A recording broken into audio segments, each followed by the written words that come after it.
which is 3 nights.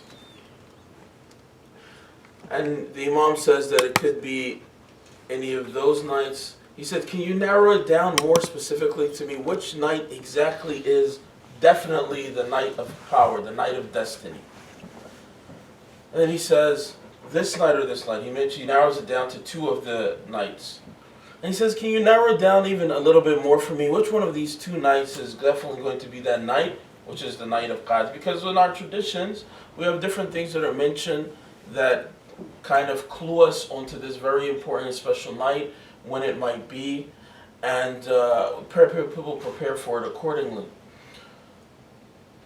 The Imam says to him this time when he asks again, he says, isn't it enough for you to know that it may be this night or that night? Like, do you need to know, man, definitely, 100%, I need to know this is exactly the specific night. And maybe part of the idea behind the ambiguity of which night it is has to do with what Allah wants to see from us during the month of Ramadan.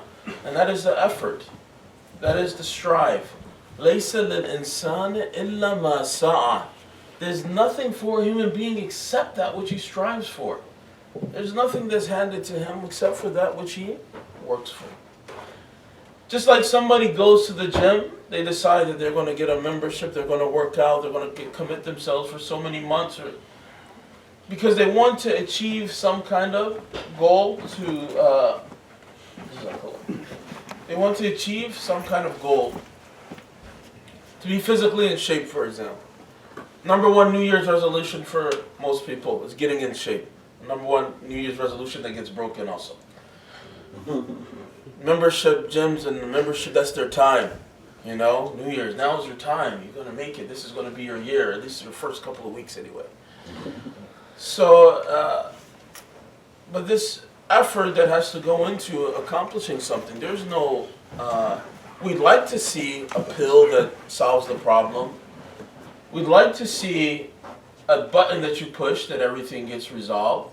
But the reality is that it requires work. If you really want to be successful, even being in physical shape, you have to do that regularly. You have to do it consistently. If a person wants to achieve something for his soul and for himself as a human being and his self-development, then he can't have the expectation that I'm going to do something in one time and that's going to be the end. So this is why for us we can't look at the one night of the night of power as simply that's it. That's sufficient alone. It's something that should create habits for us. And the entire month of Ramadan, actually, it's an opportunity to create habits for us. Something that we have a difficulty doing. Once the month of Ramadan comes, it creates this opportunity to create a positive habit. A lot of people struggle, for example, with waking up for Fajr time in the morning. Less people struggle with waking up to eat suhoor, waking up to eat in the morning. So the same energy or the effort that goes into answering the call of the stomach was going to answering the call of the soul. Right?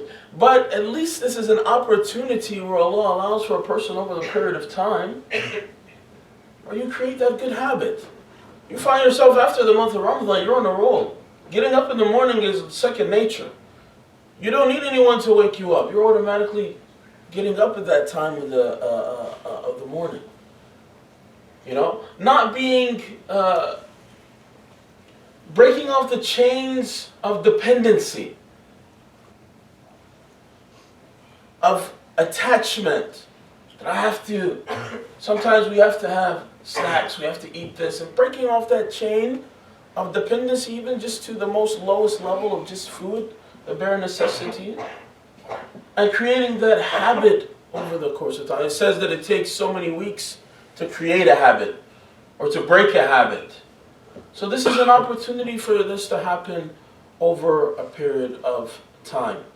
The word Ramadan itself, it says that it's named this لأنه يرمض الذنوب, because this word Ramadan, يرمض, it scorches away dhunub, sins. So actually the month of Ramadan, it's going to be a scorcher, literally. but it's scorching away the sins as well. And it's an opportunity. It says that in the hadith that God spoke to David. He says to Dawood, Allah says, Fi ayyam dahrikum, during your lifetime, there are nafahat. Nafahat mean breezes. Min Allah, but these breezes are from Allah. These are opportunities that come from Allah. Like a hot day and a breeze comes. It's something refreshing. It's an opportunity. One of those opportunities that come, he says in the hadith, he tells Dawood to be aware. Allah, be on guard that when that breeze comes, that you take advantage of it. What gift Allah wants to give you at this time, that you're ready and you're aware. You're able to receive it.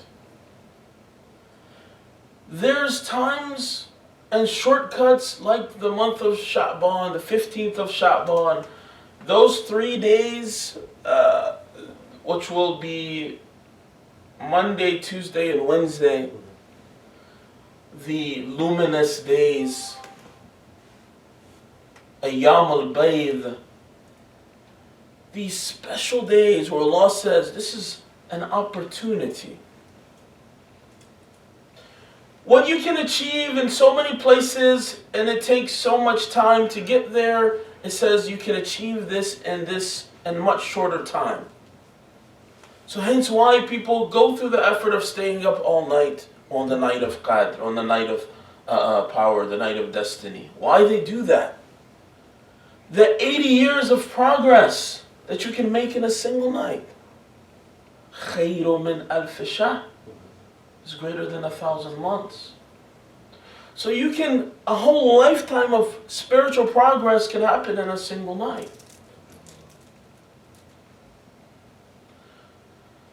In order to receive that progress, to be able to benefit from that, there's certain things that we have to do as far as our own preparation. So these are just a couple of points, inshallah, that I'll talk about today, which are some things which allow us to prepare for the month of Ramadan that's coming up.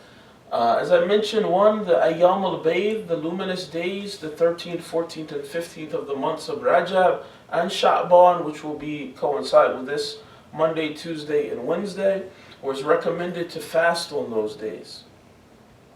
And there's some du'as that are mentioned that should be read on those days as well. What is the point in trying to take advantage of those? The same thing with the month of Ramadan. It is a way that I can achieve where I want to be at as a Muslim, as a mu'min, in a much faster way. If somebody says, listen, you need to go to the airport right now, you're not going to say, well, let me put on my best shoes because I'm going to walk. You want to say, how can I get a ride there? What's the fastest way for me to get to my destination? What's the best way for me to arrive at my destination? You need to go somewhere far, you probably have to take a plane. We need something that's going to catapult us to our destination. If the destination and the purpose of creation of a human being, it says in the Quran, إِلَّا لِيَعْبُدُونَ, that Allah did not create jinn and men except for the purpose of worship. Let us understand, first of all, what does that mean? Does not mean that Allah says that the reason that I created was because I need you to make salat, for example. And ahsantum la anfusikum. Ahsan. When you do good for yourself, for your benefit. Like it talks about in charity, those persons who give in charity, guess what? You did yourself a favor. Not that person a favor. It says you have the pride of having been the one who was on the giving end. You get that thawab, that blessing, that station, that position, that blessing from Allah, that gift from Allah. Imam Ali alayhi salam says, Al-fursatu tamurru murra sahab, or marra sahab. Opportunity passes like the passing of a cloud. It's there, you got it, here's your chance. Allah opens up that door for you. He sends that breeze for you. This is a golden opportunity. Take advantage of it. Oh, these days, oh, it's fasting, but oh, it's hot. Allah says, okay, I'm going to give you this opportunity, but you have to stay up all night. Oh, but I'm tired. Allah says, I'm going to give you this opportunity. You have to make your, you have to pray at this time of the day. You say, but I'm busy. So sometimes the not receiving the gift is our fault. Not receiving the gift was completely on us. Not that Allah does not send or He doesn't provide, it's that maybe we don't make ourselves available to benefit from that which He is giving and He is providing for us.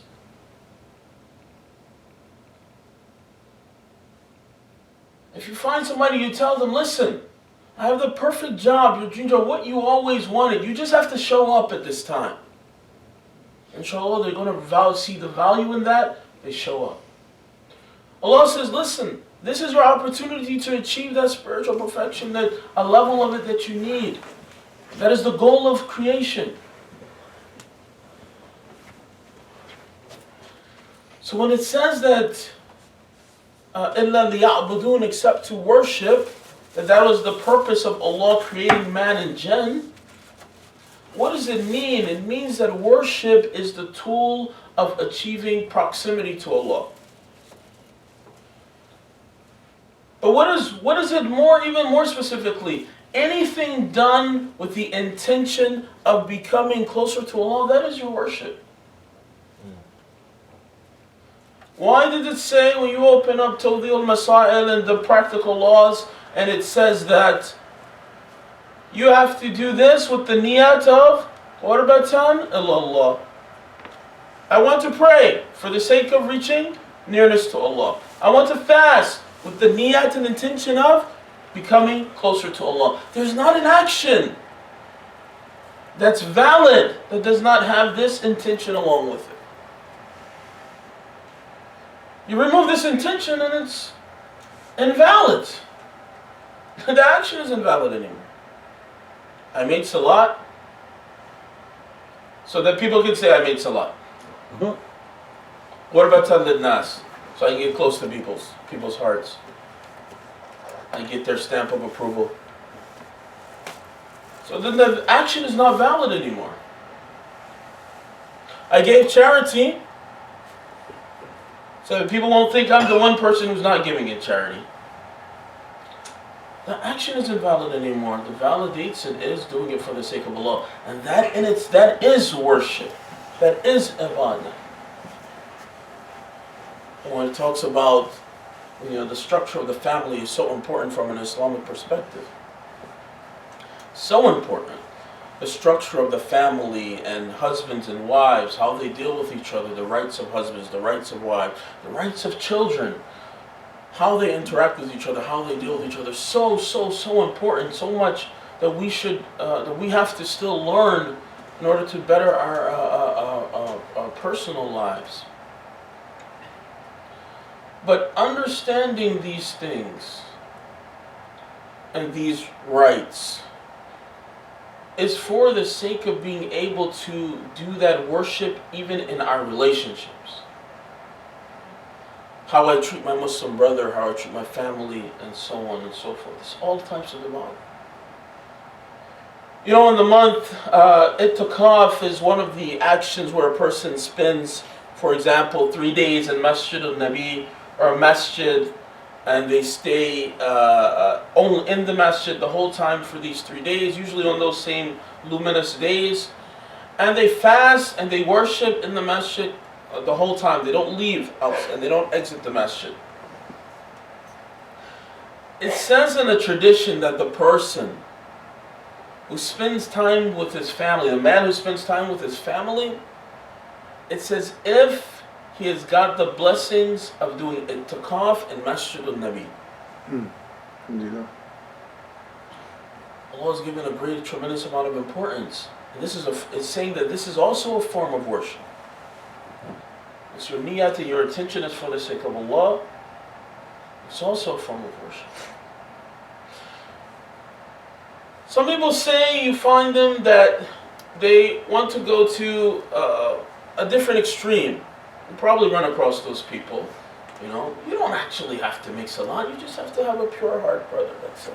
You just have to have good intentions in your heart. You just have to love Allah, and that's sufficient. Okay. In the Quran, Allah says, tell the people, if you love Allah, ittabi'uni.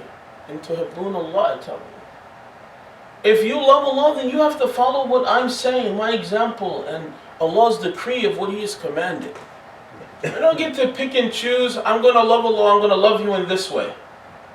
He says, this is how I want you to exhibit your love for me. In this way. This time. Like that sheikh that said when someone asked him, who's the strongest person? He said, the person, the most powerful,